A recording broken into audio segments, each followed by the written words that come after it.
Hello student, MS smart study চ্যানেলে তোমাদের সকলকে স্বাগত। তো বন্ধুরা, আজকে আমি মাধ্যমিকের ইংলিশের প্রসেসিং রাইটিং নিয়ে আলোচনা করব। তোমরা জানো এবছর কিন্তু processing writing, report writing, story writing এবং নোটিশ রাইটিং এই চারটে রাইটিং কিন্তু খুবই ইম্পর্টেন্ট, ঠিক আছে? তো প্রসেসিং রাইটিং অর্থাৎ প্রসেস, কোনো কিছুকে প্রসেস করা, কিভাবে সে রাইটিংগুলো লিখতে হয় সেটা আলোচনা করব। পাশাপাশি একটি খুবই ইম্পর্টেন্ট রাইটিং প্রসেসিং এর, যেটা হচ্ছে মাস্টার্ড অয়েল, অর্থাৎ যে সরষের তেল তৈরি করা হয়, ঠিক আছে? সেটা কিন্তু পরীক্ষায় সাধারণত এসে থাকে, ঠিক আছে? তো এই ধরনের কোশ্চেন যদি তোমাদের এসে থাকে, যেমন ধরো মাস্টার্ড অয়েল হতে পারে, অরেঞ্জ জুস হতে পারে, ঠিক আছে? তারপরে ম্যাঙ্গো পিকেল হতে পারে, অর্থাৎ আমের আচার তৈরি, অরেঞ্জ জুস তৈরি, ঠিক আছে? এই ধরনের কোশ্চেন যেগুলো, যে কোনো কিছু তৈরি করা, তাহলে কিভাবে তোমরা সেটা লিখবে পরীক্ষায়, কোন কোন পয়েন্টগুলোকে কেমন ভাবে বানিয়ে লিখবে, সেটা কিন্তু আজকে আমি এই ভিডিওতে আলোচনা করব। তো তোমরা প্রথম থেকে শেষ পর্যন্ত ভিডিওটি দেখবে, খুবই ইন্টারেস্টিং হবে, ঠিক আছে? এবং তোমরা শিখতেও পারবে। তো তোমাদের পরীক্ষায় যদি এরকম ধরনের মাস্টার্ড অয়েল, ঠিক আছে, অথবা ম্যাঙ্গো পিকল অথবা অরেঞ্জ জুস, এগুলো যদি তোমাদের পরীক্ষায় আসে, তাহলে তোমরা কেমন ভাবে লিখবে। দেখো, প্রসেসিং রাইটিং লেখার যে ফার্স্ট জিনিস যেটা তোমাদেরকে মনে রাখতে হবে, সেটা হচ্ছে, দেখো এখানে করে আমি দিয়েছি হেডলাইন, ঠিক আছে? অর্থাৎ কোশ্চেনে কিন্তু তোমার লেখাই থাকবে। এখানে যেমন আমি লিখেছি প্রিপারেশন অফ মাস্টার্ড অয়েল, তোমাদের কোশ্চেনে লেখা থাকবে অরেঞ্জ জুস, অথবা থাকবে ম্যাঙ্গো পিকেল, অথবা হয়তো রিহাইড্রেশন অফ মিক্সচার, ঠিক আছে? অর্থাৎ যে জলের ঘাটতির জন্য ওআরএস তৈরি করতে হয় সেগুলো, বা আরো অন্যান্য জিনিস কিন্তু দিতে পারে। তোমাদের কাজ হচ্ছে ফার্স্টে যে টপিকটা দিয়েছে সেটাকে এখানে করে হেডলাইনে ক্যাপিটাল লেটারে লিখে দেওয়া, ঠিক আছে? প্রিপারেশন কথাটাকে লিখবে, ঠিক আছে? এখানে যেমন আমি দিয়েছি, দেখো প্রিপারেশন অফ বলে যেটা দিয়েছে, mango juice, mango pickle, mustard oil যেটা দিয়েছে সেটা লিখে দেবে। লেখার পরে তোমাদেরকে বলে রাখি যে প্রসেসিং রাইটিং এর ক্ষেত্রে এই অ্যাট ফার্স্ট FIRST, ঠিক আছে? তারপরে দেন, তারপরে নাও, তার একদম লাস্টে বেলা যেটা লিখবে সেটা হচ্ছে অ্যাট লাস্ট। এই শব্দগুলোকে ব্যবহার করতে হয়। মানে যখন তুমি কোনো সেন্টেন্স শুরু করছো, ধরো একটা ফোঁটা দিলে তারপর আবার নতুন শুরু করছো, তখন অ্যাট ফার্স্ট, দেন, নাও এগুলো তৈরি করতে হয়, মানে লিখতে হয় শব্দগুলো। উদাহরণ হিসেবে তোমাদের বলে, ধরো বললাম যে প্রথমে ম্যাঙ্গো পিকল ধরো তৈরি করছো, তাহলে কি বলবো? প্রথমে আম বাজার থেকে কিনে নিয়ে আসা হলো। তাহলে এই যে প্রথমে বলছি, এটার মানে হচ্ছে অ্যাট ফার্স্ট, ঠিক আছে? তাহলে at first mangoes are bought from market, ঠিক আছে? এটা কিন্তু মনে রাখবে।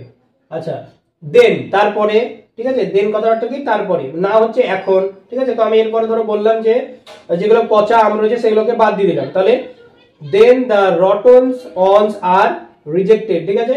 তাহলে যে খারাপ বা পচা আমগুলো ছিল সেগুলোকে বাদ করে দিলাম। এই যে অ্যাট ফার্স্ট, দেন, এই শব্দগুলো আমি ব্যবহার করছি, এইগুলো কিন্তু এখানেও লিখেছি, তোমরা দেখলে বুঝতে পারবে। তো যদি মাস্টার্ড অয়েল আসে, তাহলে দেখো ফার্স্টে আমি কি লিখেছি? The preparation of mustard oil involves A number of steps. বলছে যে মাস্টার্ড অয়েল তৈরি করতে গেলে কতগুলি ধাপের, ঠিক আছে, কতগুলি পদ্ধতি অবলম্বন করতে হয়, কতগুলি পদ্ধতির মধ্যে দিয়ে কিন্তু এটা তৈরি হয়। সেম জিনিস, একই লাইন, এই যে লাইনটা ফার্স্টে লিখেছি, এটা তোমরা হুবহু মুখস্থ করবে, ঠিক আছে? মুখস্থ করে যেটাই থাকুক না কেন, অরেঞ্জ জুস থাকুক বা ম্যাঙ্গো পিকল থাকুক, তোমরা এই লাইনটা লিখে দেবে। চেঞ্জ করবে কোন জায়গাটা? এই যে মাস্টার্ড অয়েল আছে এই জায়গাটায়। The preparation of mango pickle, the preparation of orange juice involves a number of steps. বোঝা গেল? সিম্পল ভাবে এই লাইনটাই লিখবে, শুধু এই জায়গাটাকে যেটা টপিকে দেবে সেটাকে লিখে দেবে, ঠিক আছে? লেখার পরে দেখো, এই যে বললাম অ্যাট ফার্স্ট, মানে প্রথমে কি করতে হবে? মাস্টার্ড সিডস, অর্থাৎ সরষের বীজগুলো কি করাবে? আর কালেক্টেড ফ্রম মার্কেট থেকে সেগুলোকে কালেক্ট করা হলো, কিনে নিয়ে আসা হলো বা সেগুলোকে নিয়ে আসা হলো।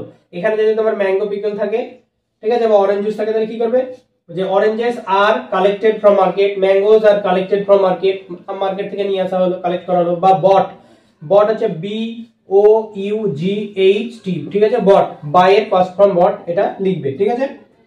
লেখার পরে দেখো দেন, দেখো আমি বারবার বলছি যে এই শব্দগুলোকে ব্যবহার করতে হবে। ফার্স্টে শুরু যখনই করবে তখন এই শব্দগুলো দিয়ে শুরু করতে হবে। তো দেন দে আর ড্রাইড, তারপরে সেগুলোকে শুকনো করা হলো, ঠিক আছে? যে সরষের যে দানা সেগুলোকে শুকনো করা হলো।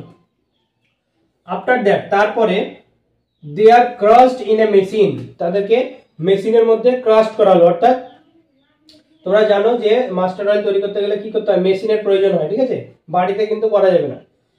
তো এগুলোকে মেশিনের মধ্যে মানে ঢুকিয়ে দিয়ে, ঠিক আছে, তোমরা দেখে থাকবে মেশিনের মধ্যে মাস্টার্ডের যে সরষের দানাগুলো হয় সেগুলোকে থিতিয়ে না হয়, থেতলে করা না হয়, ঠিক আছে? ওর মধ্যে ওই জিনিসটাকে ক্রাশড করা হয়, ঠিক আছে? চূর্ণ বিচূর্ণ করা হয় একদম। আচ্ছা, তারপরে দেখো হোয়াইল ক্রাশিং, যখন ওই জিনিসগুলোকে ক্রাশ করা হচ্ছিল মেশিনের মধ্যে, ওয়াটার ইজ অ্যাডেড টু ইট, সেখানে কিন্তু মাঝে মাঝে জলও দেওয়া হচ্ছিল, ঠিক আছে? যখন ওই জিনিসগুলো মেশিনের মধ্যে ক্রাশড হয়, ঠিক আছে, তখন সেগুলোর মধ্যে কিছু কিছু মাঝে মাঝে জল দেওয়া হয়। আফটার দ্য রিকোয়ার্ড টাইম, ওই সময়ের মধ্যে oil is extracted from the mustard seed, ওই সময়ের মধ্যে মাস্টার্ড সিড থেকে অর্থাৎ যে সরষের দানা থেকে তেলগুলো কিন্তু বেরিয়ে গেছে, ঠিক আছে, বেরোতে শুরু করে যখন ওটাকে ক্রাশ করা হয় তখন, ঠিক আছে।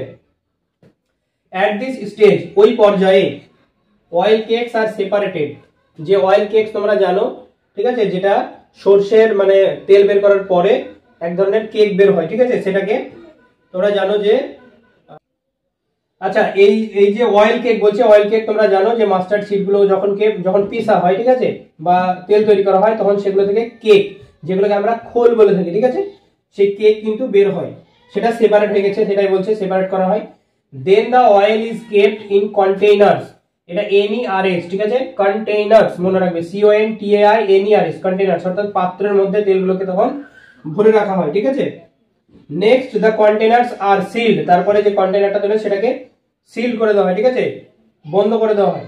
And ready for use and sale, এবং এটা বিক্রির জন্য এবং ব্যবহারের জন্য পুরোপুরি রেডি হয়ে যায়।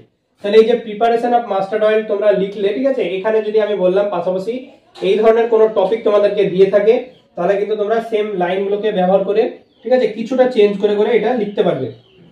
তো যে সমস্ত কথাগুলো আমি বললাম, ঠিক আছে, যেমন ভাবে আমি রাইটিংটা লিখে দেখালাম সেম ভাবে একই টপিকের বিষয়ে মানে একই লাইনগুলোকে ব্যবহার করে বিভিন্ন টপিকের উপরে এই প্রসেসিং রাইটিং কিন্তু লেখা যায়, ঠিক আছে। এগুলো কিন্তু খুব একটা কঠিন না, তোমরা জানো, দেখলেই বুঝতে পারবে, একটু প্র্যাকটিসের দরকার আছে, তো প্র্যাকটিস করলে এগুলো পারবে।